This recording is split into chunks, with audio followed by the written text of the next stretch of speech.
All right, so again, we're doing the first Sicha of Parshas Vayera of Likute Sichos, volume 15. So, in the beginning of this week's Parsha, we already started reading this yesterday. The three angels, during Mincha yesterday, the three angels come to visit Avraham Avinu. And they're coming to tell him that, one of them is coming to tell him that in a year's time, he's going to be having a baby. Anyway, after they've eaten, it says, Vayomru Elav, they said to him, Aye Sarah Ishtecha, where is Sarah your wife? Vayomer, and he responds, Hine va'oel, she is in the tent. Now, on the word Elav, this word Elav in the Torah, there's four letters of this word, Aleph Lamed Yud Vav. In the Torah, there are dots on top of three out of the four letters. On top of the Aleph, there's a dot. On top of the Yud, there's a dot, and on top of the Vav, there's a dot. So Rashi says, the word Elav, there are dots over the letters Aleph, Yud, Vav in the word Elav. And we learned, Rabbi Shimon, the son of Elazar, says that wherever the undotted letters are more than the dotted ones, you must expound the undotted letters. And here the dotted letters are more than the undotted letters, you must expound the dotted letters. Right? So basically, what that means is that there are, throughout the Torah, a number of occasions on which there are these dots on top of letters. So, in other words, it's a way, nowadays you might say use different font for different letters, right? So it's a way of calling attention to specific letters within a word. So it depends, how do you know which letters we're calling attention to? So Rabbi Shimon ben Elazar says, well, it depends. If you have the majority of letters with a dot on them, then we're calling attention to the letters with the dot. If the majority of letters are without the dot, then we're calling attention to the letters without the dot. So in this case, we have 3 out of 4 letters have dots, so we're calling attention to those letters. So we have Aleph Yud Vav. The word Ayoy means where is he? Now, what does the pasuk say? That they said to his wife, they said to Avraham, where is she? The dots are telling me, the meaning is, that they also asked Sarah, where is he? Right? So they asked Avraham, where is Sarah? And they asked Sarah, where is Avraham? What does that mean? The meaning is, we learn that a person should ask in his lodging place of the husband about the wife, and the wife about the husband. Right? So in other words, it's teaching us good manners. Inquire of your host about the welfare of their spouse. In Bav Metzia, we say, or it is said, the ministering angels knew where our mother Sarah was, but they asked in order to make known that she was modest, in order to endear her to her husband. So the Gemara is saying that why did we ask Sarah, again, why did they ask Avraham Avinu, where is Sarah? Surely these are angels, they knew where Sarah was. So the Gemara is saying that they're not asking her because they needed the information. The reason they were asking where is Sarah is because they wanted to endear her to her husband by drawing attention to the fact that she was sanua, that she was modest, that she remained in the tent, and that would remind Avraham of this quality of hers and endear her to her husband. Says Rav Yosef, the son of Chanina, in order to send her a cup of blessing, right? So a third point, that they were going to bench after the meal, which, by the way, there's a little bit of a question here, because Rashi says that they did not end up eating bread because the dough became impure, but we're not going to get into that right now. But basically, they wanted to send to Koshel Bracha, they wanted to give her wine over which they had benched, which is a special thing to drink that wine. So they had to know where she was to send her the cup of blessing. Okay.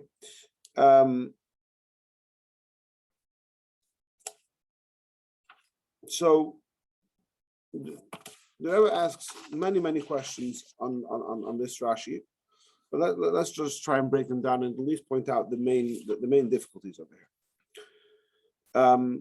Firstly, Rashi quotes the words over here. Again, when you just look at this Rashi, what does Rashi seem to be addressing? It would appear that Rashi is addressing why there are dots on the word Elav. And the first half of the Rashi is answering that question, that the dots teach me that not only do they ask Avram about the welfare of his wife, but they also ask Sarah about the welfare of Avram. But if so, what the whole second part of the Rashi, where he says the other 2 points, right? There's 3 points in the Rashi. That was the first point. The second point is that they were trying to they wanted to endear her to her husband, and the third thing that they wanted to send to the cup of the blessing. Those last 2 points don't seem to have anything to do with why there are dots on the word Elav. So if Rashi is making another point, then it belongs in another, every Dibra Maskal, every paragraph in Rashi is specific. It belongs in a separate piece. It's not addressing the same question. Furthermore, why is the word Vayomru quoted over here? And they said to him. We're trying to understand why there are dots on the words to him. Why is Rashi quoting and they said in the Dibra Maskal, as if we're actually addressing Vayomru?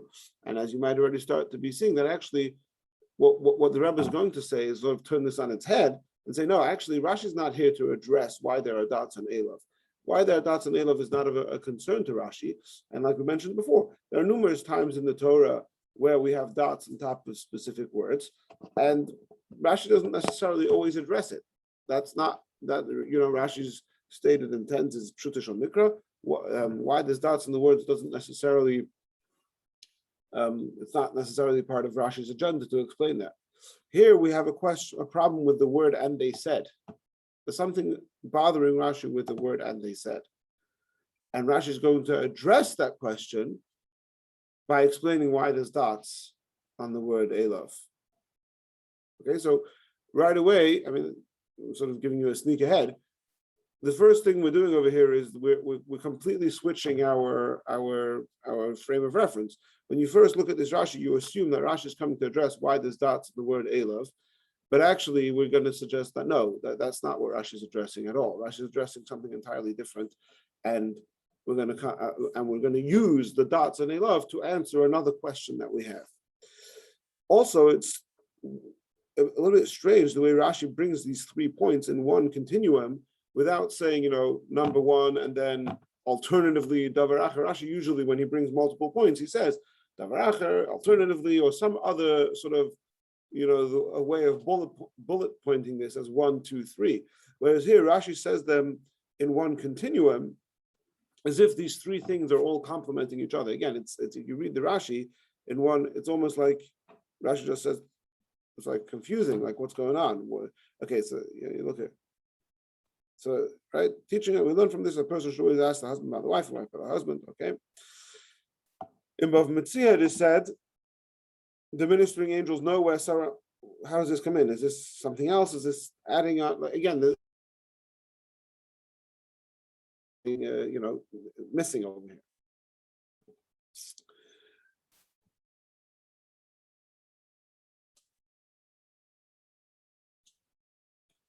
Also, there seems to be conceptually a little bit of a contradiction between some of the points here. The second point is that they wanted to call attention to the fact that Sarah was a modest woman, that she was sanua. Well, doesn't that seem to contradict the first point, where they're going to schmooze her up and talk to her about where her husband is? And that doesn't seem to be very sanua. In fact, in the commentaries on this Rashi, they're very disturbed by this thing that you're supposed to ask the hostess about her husband. That doesn't seem very appropriate. And to the extent that some Mefarshim, the Mizrahi, one of the early classical Mefarshim, super commentaries, the commentary on Rashi, he says that actually you have to take out those 3 words. We're not coming to tell you that you should ask the wife about her husband. We're just coming to tell you should ask the husband about his wife, inquire in her welfare. The angels, they were angels, so they could do whatever they want. That doesn't matter. But as far as the lesson that we take, so the angels inquired in the welfare of Sarah from Avram and Avram from Sarah. But the takeaway that we take, where it says over here, that we learn that a person should ask his lodging for the place, ask in his lodging place, meaning ask his host of the husband about his wife, period. And you delete these words and the wife about the husband.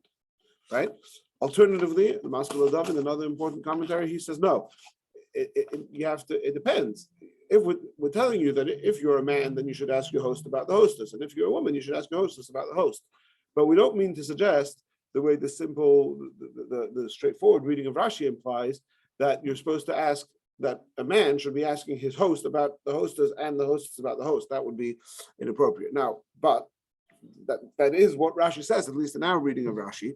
So how is that appropriate, and how is that fit? How does that jive with what Rashi says in the very next line, that we're actually, that Sarah was a very modest woman. So if she was a modest woman, what's going on over here?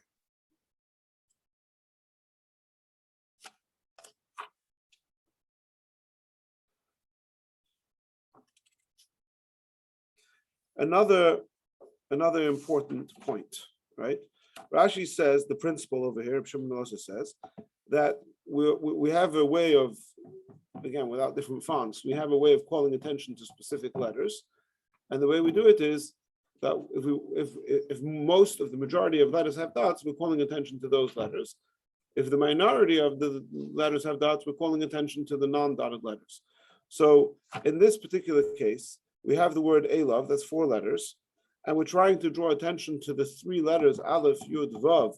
Where is he? So we put 3 dots. Why bother with 3 dots? Just put 1 dot on the Lamed and you'll have the same result. There's 2 ways to call attention to the 3 letters. Either put dots on them or put 1 dot on the other letter. So, so just do, why are you bothering with 3 dots? Just do 1 dot.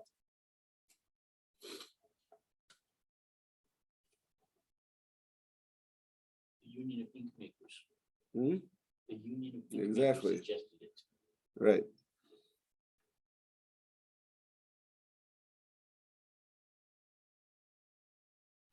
Another thing is that elsewhere, let's pull this up. This is later on. It's in this parsha, also in the same parsha in the next chapter. We have another dot. Anybody remember what the other dot in this parsha is? Later in the parsha, we have the story of after the destruction of Sodom. So Lot is living in the mountain with his 2 daughters, and his 2 daughters say, hold on a second, there's nobody else left. If we don't have children, the world is going to end. And so they intoxicate their father. Yeah, you remember the story? They intoxicate their father, and the first night, the older one sleeps with him and she becomes pregnant, and the second night, they do the same. Now, so it says that after the first night, when the oldest daughter slept with him, that Lot was so drunk that lo yoda b'shichva v'kuma, that he did not discern, he wasn't aware of here. They gave the father wine to drink on that night, and the other one came and lay with the father, and he did not know of her lying down or of her rising up. Right? Now, on the word and he's rising up, there's 1 dot. On the top of you can't see it here, but on top of the Vav in the Torah, there's 1 dot. So Rashi says, we have it here. The word of akuma meant, by the way,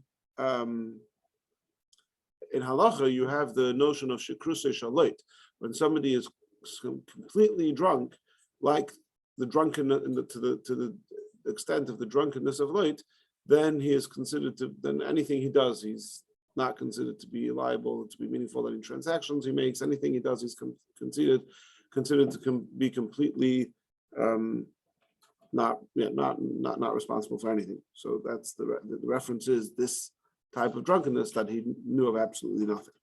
But Rashi says that the word of Akuma mentioned in conjunction with the elder daughter is dotted, i.e. there's a dot over the second vav, to denote that when she arose, he didn't know. But nevertheless, he was not careful to drink night in the second night. And whoever is inflamed with the lustful illicit relations will ultimately be made to eat his own flesh, to commit incest. In other words, that even though the simple reading of the pasuk says that he did not know of her lying down or rising up, really he didn't know of her rising up. In other words, by the time the morning came around, he had already his alcohol had already worn off to the extent that he didn't know she was getting up, and yet he still got drunk the second night and did the same thing again with his second daughter. And with the Torah sort of alluding to the fact that Lot isn't just this innocent victim or in this whole story, but he's at least on some level, complicit.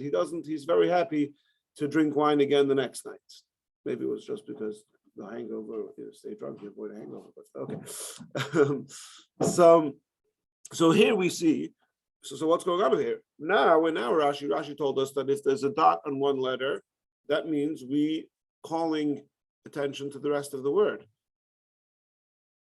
Now we're saying that a dot on this word deletes the whole word. So how does that fit?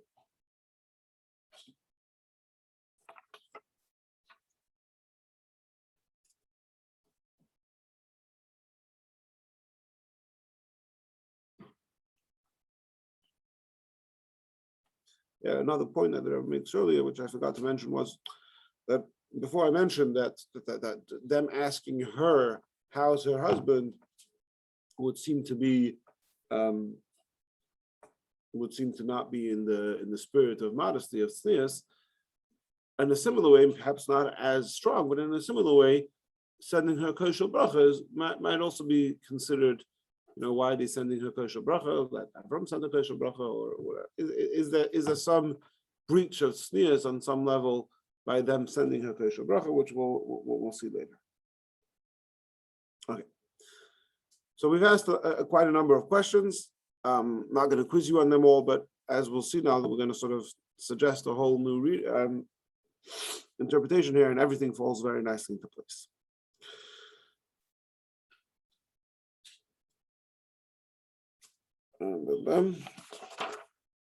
Okay. Earlier on in the parsha, it says that three men were coming to visit. Three men who we now know they're angels were coming to visit Avram. So why are there three men? So Rashi says, one is to bring the news of Isaac's birth to Sarah. Sorry. One more important question before we do this. One more very important question, which leads into this. Rashi is saying they asked Avram where's Sarah. Why is they asking where's Sarah? So we have all these different reasons: to inquire in the welfare of the host, to send a kosher bracha, to endear her to her husband. Hold on, there's a very simple reason why they're asking where's Sarah, because they have a message for her. They have to tell her that she's going to have a child. Right? Okay. So now let's look at this Rashi. Rashi says that there were three angels. Why were there three? One is to bring the news of Isaac's birth to Sarah, one to overturn Sodom, and one to heal Avram. For one angel does not perform two errands. Right?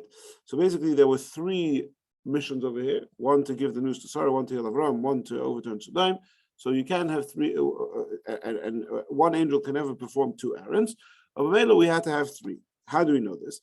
Because the entire chapter, scripture mentions them in the plural. They came, they ate, they said to him, da, da, da. But when it comes to actually their missions, suddenly it switches to the singular tense. I will return to you for Sarah having a baby. I will turn over Sodom, etc., etc. Right? Okay. So it's clear from Rashi. And Rashi mentions this already last week with Lech Lecha, with Hagar, that she had one angel telling her everything separately. Angels only have, you can't multitask, they're like men. So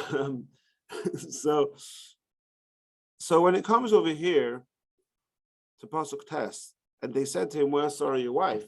Why is this in the plural? That's the question. Again, we started off thinking the question is why is it not? No. The question is, why are they asking him where's his wife? And that's why Rashi quotes the word, and they said to him.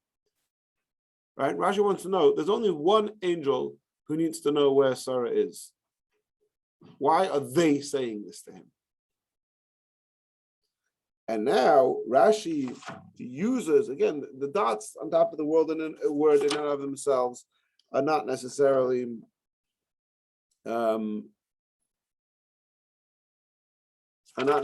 problematic to us, of a concern. Here we're using the dots to answer another question. You know why they all asked, where is Sarah? Because they all had a reason to do so. What was the reason? Either to inquire the welfare of a host, or to send a kosher bracha, or to endear her and the husband, which weren't necessarily the mission of any specific one of them, but those are all generic reasons why all three of them would have had an interest to know where Sarah is.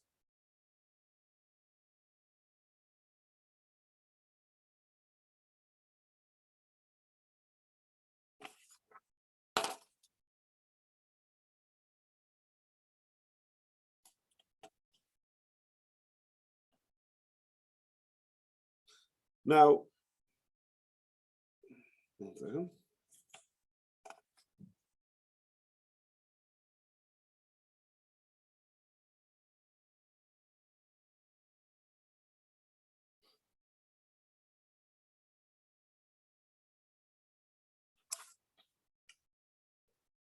We mentioned before the dot on the word v'kuma that Lot did know when she got up. So it sounds as if the dot is deleting the whole word, but actually, what the Rebbe says, no, it can't be that a dot would delete, at least from a perspective of Pshutei Shel Mikra. You can't say that a dot deletes a word, because if you don't want the word there, then just don't say it, right? Obviously, it's not entirely deleting it, but it's weakening the word. It's as if it's the opposite of making it in bold. It's putting it in parentheses. It's like, well, somehow weakening the emphasis of this word. So let's give two examples. One example we just saw of Akuma, right? That Lot didn't know about her getting up. Now, it can't be if Lot Taka didn't know that if Lot Taka knew. If had completely, let's say it like this: if his alcohol had worn off by the time she got up, so then how could they continue to then say the next night, oh, let's get him drunk again? It's not going to work anymore. He's going to know. Now we know that he didn't care because he was okay with the licentiousness. But. Yes, that. But his daughters, what were they thinking? So therefore, the Rebbe says no. V'kuma doesn't mean we're weakening the word, or we're putting in the parentheses or connecting it to the next words. That Lot knew that she got up, but his daughters didn't realize that he knew that she got up. Lot, his alcohol had worn off enough for him to understand, for him to recognize that what had happened. But his daughters thought that he was still completely drunk, and therefore it makes sense what it says in the next pasuk that that the daughters did the trick again the next night to get him drunk, because they thought so. In other words, they thought it would still work because he didn't know anything. In truth, the real reason why it worked was because he didn't really care all that much. He wasn't so resistant, essentially. So again, what we see is that the dot de-emphasizes the word. It's not completely literal, or it's not completely in the same context as it appears to be at first. One more example that the Rebbe brings here, which perhaps is easier to understand, is later on in chapter 33, we have the famous encounter between Asav and Yakov after the 20 years that Yakov has spent in the house of Lavan in Haran. He's now returning back, and on the way he meets Asav with the 400 men. And suddenly Asav has a change of heart, and he runs towards him. He gives him a hug. He falls on his neck, on his shoulders, and he kisses him. On the word "and he kisses him," there are dots, and Rashi says actually two interpretations to the dots over there.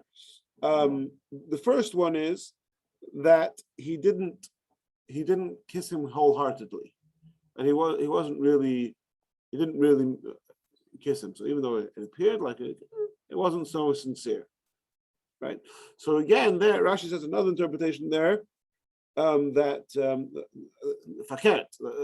opposite, that notwithstanding the fact that the halacha b'yodua she'esav seimel Yaakov, that the fact that Asav hates Yaakov is usually a steadfast rule that doesn't change.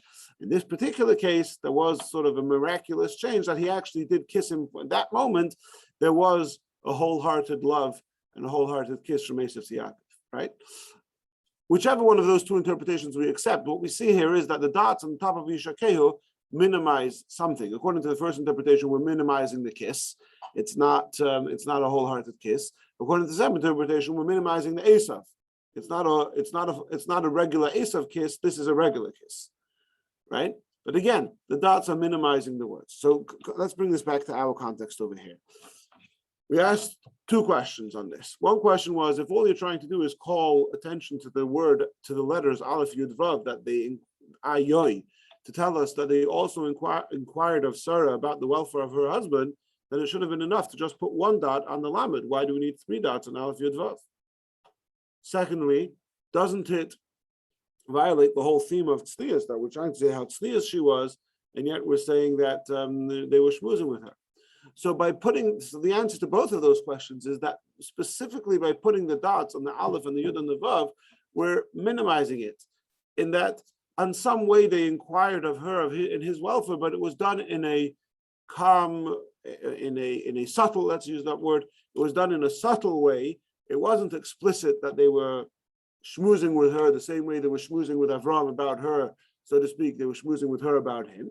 The ayah has dots in them. Yes, they asked her about his welfare, but it was done subtly and appropriately. So far, so good.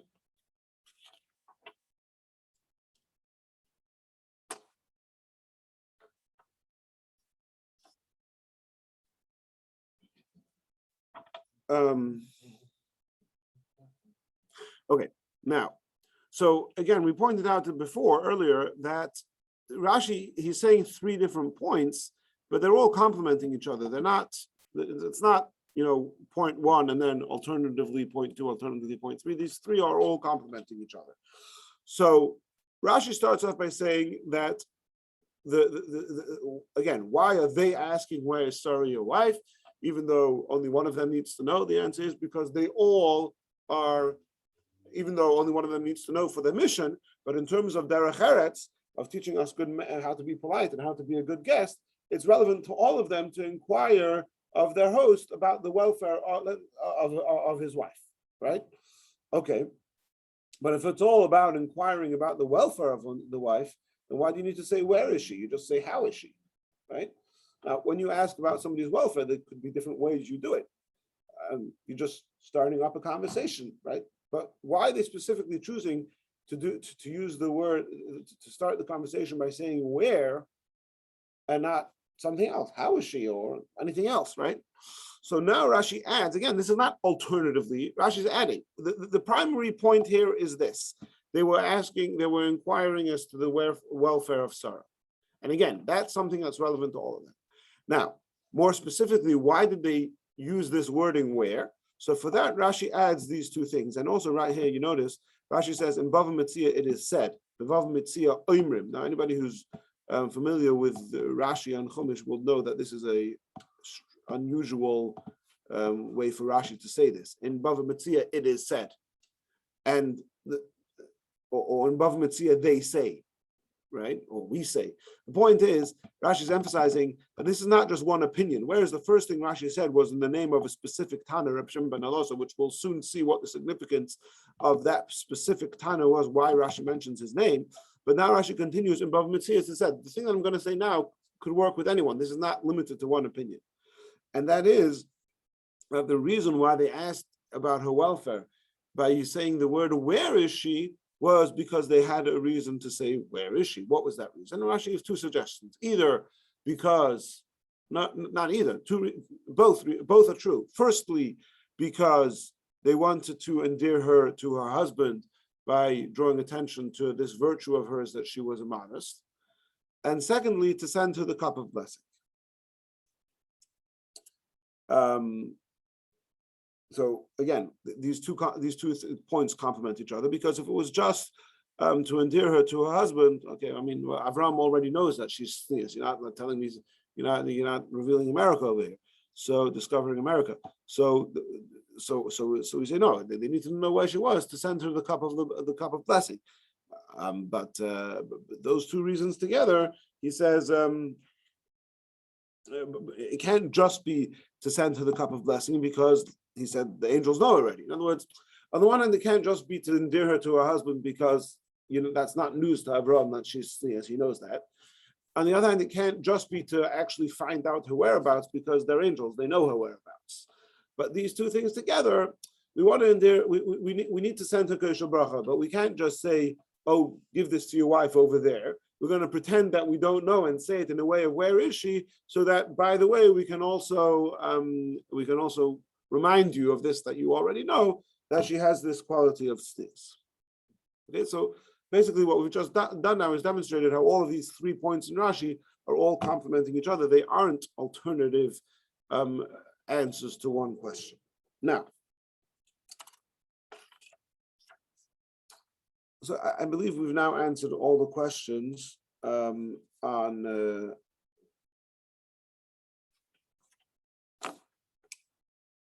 Rashi that we asked. But I'll just review quickly, right? There's 3 things Rashi says. Number 1, it's derech eretz. It's teaching us derech eretz that one should inquire of the host about the welfare of his wife, which would explain why they said this, not just he said it. But now we have to understand, why are they asking where is she and not how is she? So therefore Rashi adds that it was also to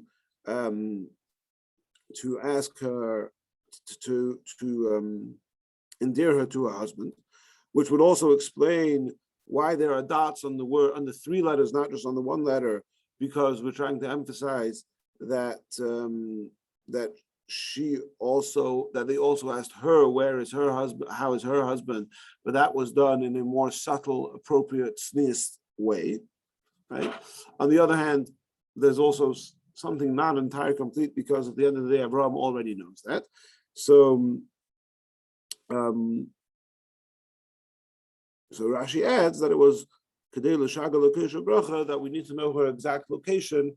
In addition to endearing her to her husband, they also actually wanted to know where she was, to send her Kesha Bracha. And Avram indeed answers, she is not just in a tent, where any tent she would be tznius, but he says she is in Bo'el, in the tent, in other words, telling them her exact location so that they could send her Kesha Bracha. Now, one of the in one of the principles that the Rebbe talks about a lot in the Rashis is that whenever there's a name, whenever usually Rashi, whatever he quotes, even if he's quoting a Gemara Medrash, he doesn't quote the author of the statement. He just quotes the Gemara, the Medrash. And so, if Rashi does quote the author, it must be that the name of the author is significant. Why is the name of the author significant? So usually, what the Rebbe says is that we don't have any hardcore questions, and again, the target audience is the Ben Chamish Lemikra. It's our how do you call it? Our theoretical 5-year-old who's thinking very straightforward. He's not too sophisticated and too complicated.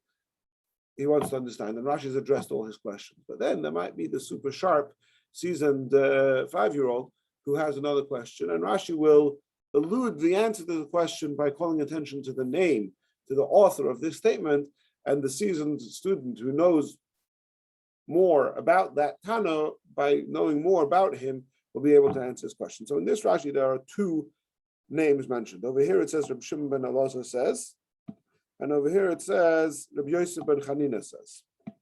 So let's start with the second one. Rabbi Yosef ben Chanina says that it was in order to send her a cup of blessing, right? Now, again, we run into this problem, and the Mefarshim talk about this. Why are they sending her a cup of blessing? Is that appropriate? Is that within the guidelines of Tznius that they should be sending her a cup of blessing? Now, actually, very much connected to this week's parasha also, is another statement of Rabbi Yosef ben Chanina. In the Haftorah of this week's parasha,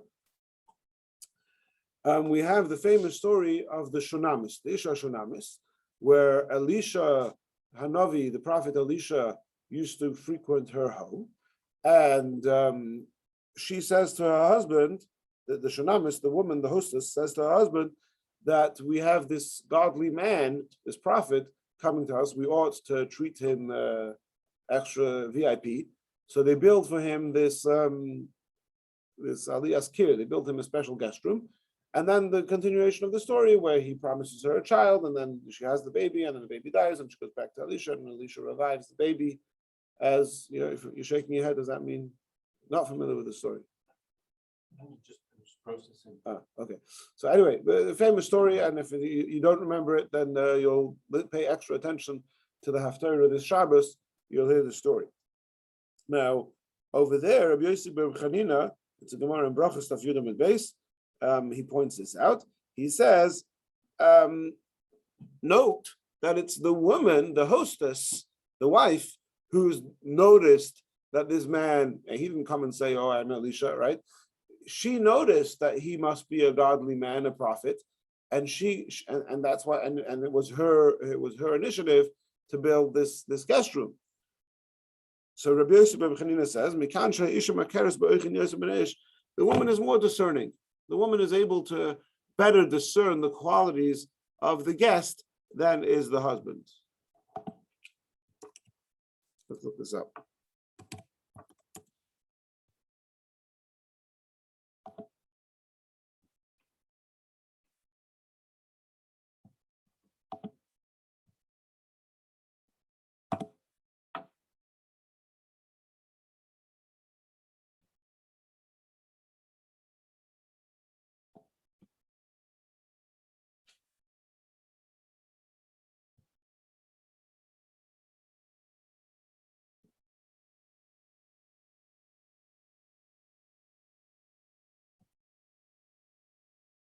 Regarding the woman from Shunem, the Shunamis, and she said to her husband, "Behold, I perceive that he is a holy man of God who passes by us continuously." Rabbi Yossi, the son of Chanina, says from here, where the woman from Shunem perceived the prophet's greatness before her husband is, derived that a woman recognizes the character of a guest more than a man does. So in case when you were learning this story, you had any qualms about the appropriateness of these men, quote unquote, sending the wine to the woman. By the way, in halacha, sending wine to someone, sending wine to a woman is considered an act of affection, which is why when the wife is nida, the husband is not allowed to give her wine. Yeah, for example, when if we make kiddush, if your husband's nida, you don't give her the wine, don't pour her cup, you just put down your becher. If she wants some wine, she can take some, but you may not send her wine when she's nida. Why? Because that's an expression of affection, right? And maybe workarounds that we could talk about. But not the topic of this thing. But clearly, sending wine to a woman might be inappropriate for a man to do, right? But so Rashi, so in case the child would be perturbed by this question, Rashi alludes. He says, no, this is Rabbi Yosef Ber Chanina talking.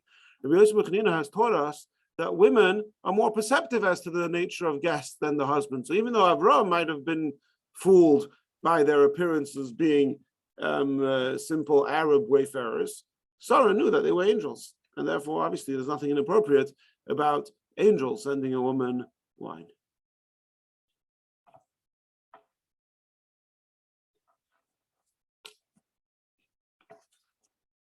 Finally, any questions so far? Angels, they glow or something like that, or they have halos? I'm not a woman, I can't tell you.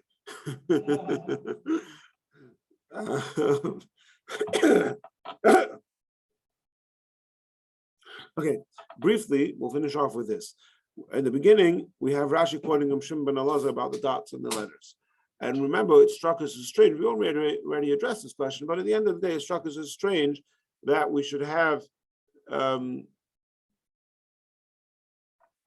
letters on the majority of the word. And we could have just had the letter, the dots on the one letter.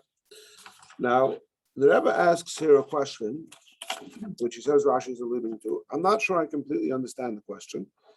Hold on one second. One interesting point that I forgot, which I found very interesting, was that, remember, we pointed out that there is kind of three reasons over here, even though it's one continuum, there are sort of three perspectives over here.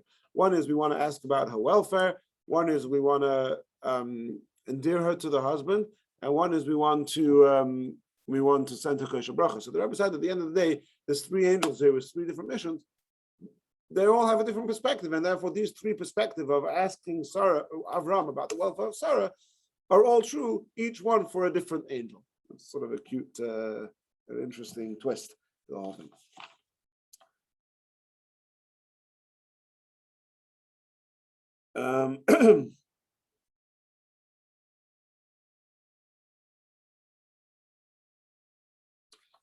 I'm not sure I completely understand this question.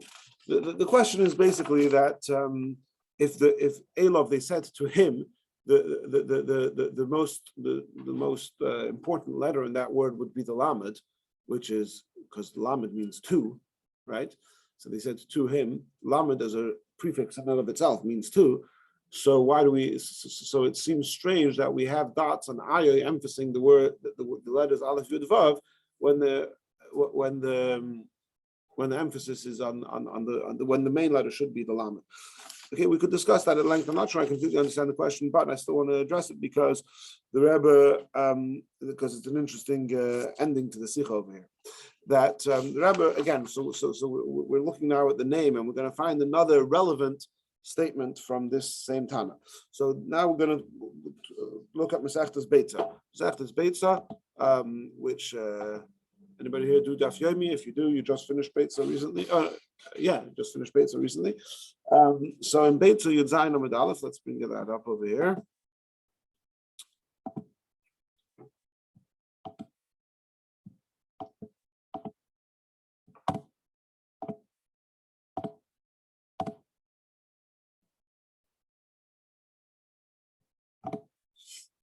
Beitza Yud Zayin Amud Aleph 17a. So the halacha is on Yom Tif, you're allowed to bake on Yom Tif, you're allowed to cook on Yom Tif, but you're only allowed to cook that which you need for today. You can't cook for tomorrow, and you can't bake for tomorrow, even if tomorrow is also Yom Tif, and certainly if tomorrow is not Yom Tif. So in this we have the halacha of Reb Shimon ben Elazar, where he says as follows. Let's just find this. Yeah.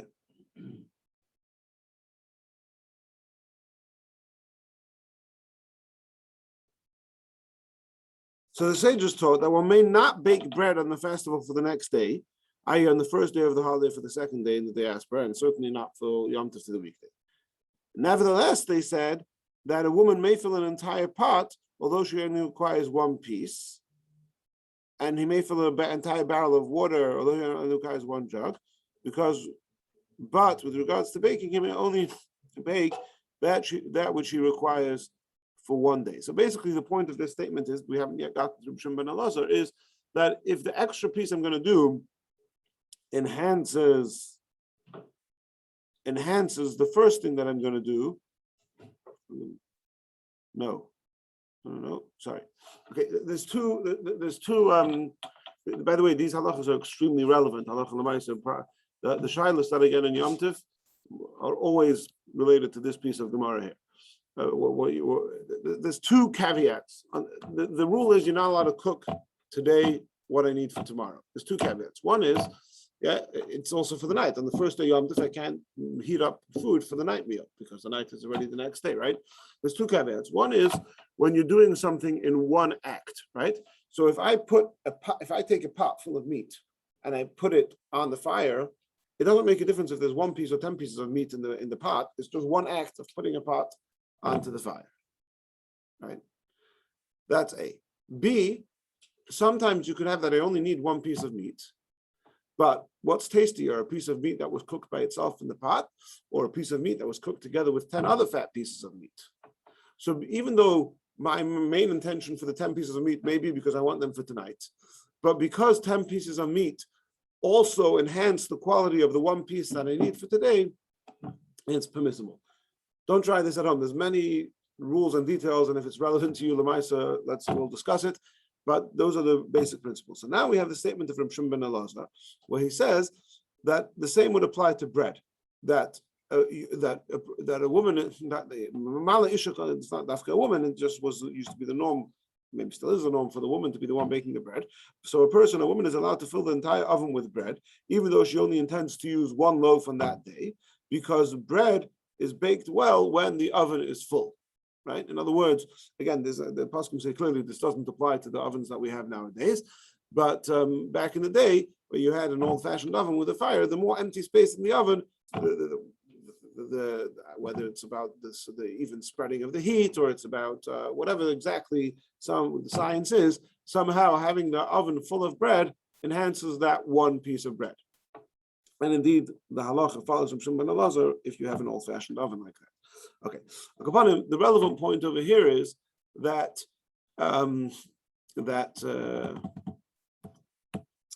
that we see Reb Shimon ben Elazar has no qualms with many being bottled to the few. In other words, there's one thing that's primary, and the many other things are secondary or Subsidiary.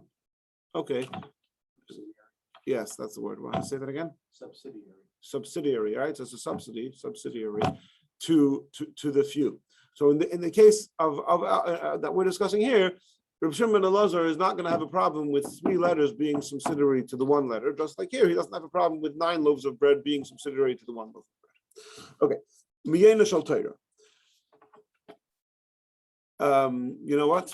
As we've often done, let's read the initial Torah from the translation of the Sichos over here. So you're putting all these other breads in it. And you plan on using the other breads for the next day. You're right. But it's allowed because I was one piece of bread that I want for But tonight. they're going to enhance, yeah. I'm going to have for the day that I'm cooking. Okay, from the wine of the Torah, Rashi's commentary, the wine of the Torah is the idea that in every Rashi and Chumash we could find a message. Everything okay, Benny? Some sunglasses. Oh, you can have mine, but they're not. So let's read this inside. When a Jew contemplates that the time he spends performing Torah and mitzvahs is quantitatively at least a short amount of time, while most of his time he spends eating, drinking, sleeping, earning a livelihood, mundane matters, his heart may become dejected. He may think that his life contains a big void, an empty space, empty of Torah and mitzvahs. Just like that oven with the 1 loaf of bread has a big void, right? So comes along Reb Shimon ben Elazar and says, no, it's okay. You could fill it up with other things, and it's all there in the service of the 1 loaf of bread. This then is the lesson. If the mundane matters are performed for the sake of heaven, they morph into something else, becoming secondary to Torah and mitzvah. Similarly, a woman may fill an entire oven with bread, even though on Yom Tov may only perform what's necessary for Yom Tov itself. For the entire oven full of bread, since it exists, in order for the bread that is necessary for Yom Tov to bake better, becomes Yom Tov bread. So all the other 10 loaves of bread become elevated to the status of Yom Tov bread. And the empty space in the oven is filled not with weekday mundane matters, but with Yom Tov ones. So similarly, if the reason I'm engaging in all these activities is to enhance the Avodas Hashem, then they all become elevated to that state. Much like the words of the Rambam writes this in Hilchos Teis, that when a person, that the person's entire objective in life is to serve Hashem, and that is manifest also in all the other things that he does. And now there's a beautiful piece in Likute Torah,